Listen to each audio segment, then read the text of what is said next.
My control freak aunt tried to destroy some of my deceased father's things and get me on an insane diet, but that made her husband see what a monster she is, and now her marriage is down the drain. I lost my parents last year, and I'm still going through lots of counseling, especially since I felt so much rage at the other driver who T-boned them, driving recklessly with his phone out texting. My mother had siblings out of state, and her parents, my maternal grandparents, lived an hour away. I am incredibly close to the entire maternal side of my family, and they have been awesome in giving emotional support this entire time, even from far away. It turns out my father has a sister, my Aunt Judy, who lives in town but has been estranged from my father's side of the family for years for reasons I didn't understand yet. My father's wishes haven't been updated since whatever falling out happened, and my Aunt Judy was listed as the preferred person to be my guardian. She lived in town, meaning I could stay in school where I grew up. She seemed eager as well. She was married to Gary, an alright guy, and worked at a counseling office. She even helped get me a referral to an excellent counselor who has helped me work through a lot of stuff. The problem is Judy is a control freak. I showed up and she instantly said I needed to drop all my father's bad teachings. She tried to put me on an insane diet the second my foot entered the door. Gary got her to back off on the insane diet stuff, but it never ended. She kept bad-mouthing my parents about how my dad, her brother, raised me wrong. It was actually close to torture, and Gary did his best to make her back off, but whenever he was gone, she would go right back and try to parent me again.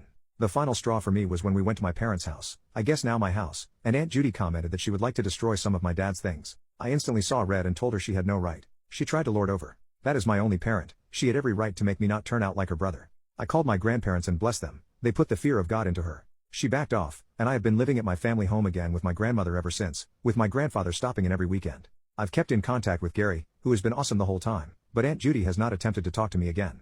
I found out that Gary has started the divorce process, and our visits have become less frequent, even though Gary has continued to offer support.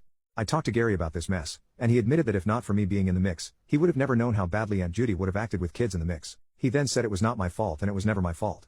He was grateful to know me and that I am a fine young man. Still, despite Gary's words, I can't help but feel responsible for being dumped into their lives and disrupting their marriage by causing strife. I feel awful being even an indirect cause of their divorce and wonder if I could have just tolerated Aunt Judy's behavior until I graduated high school. Update 1. 2 days later someone sent me a private message with a link to what was supposedly my aunt's post from months ago. It was deleted, but from the comments, it mentioned things that did happen, like my aunt's diehard vegan diet and my father's gun safety. Last night, I contacted Aunt Judy for the last time. She sounded like she'd been angry 24/7 and didn't know how to stop being angry. She blames me for her marriage's collapse. She blamed my father, her brother, for being a little poop. She cursed out her dead father, my grandpa, for raising us wrong. She blamed Gary for not backing her up. She even cursed out my mother and her parents for raising a little psycho. I had no memory of this woman until I moved in with her half a year ago. I was told she was around a lot before I was 5, but I can't remember a thing about her. I'm glad my only exposure to her has been for half a year. I told her I wished she would be happy instead of angry, and that just got her screaming some more until I hung up. I will never talk to her again. Update 2. 3.5 months later, last week, I got off the phone with my, I guess no longer Uncle Gary. His divorce terms with Aunt Judy have been finalized, and now they have to wait out a clock or something like that. Last night, Aunt Judy showed up and dumped a garbage bag of items I left at her place, like the hot plate and skillet.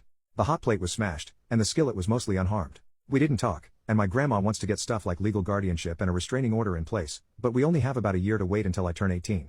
Despite the trash bag being thrown away, my Aunt Judy has stayed far away and seems fearful of my maternal grandparents. Overall, I'm doing better. I'm not seeing the therapist as much and I'm trying to figure out where I should go next in life.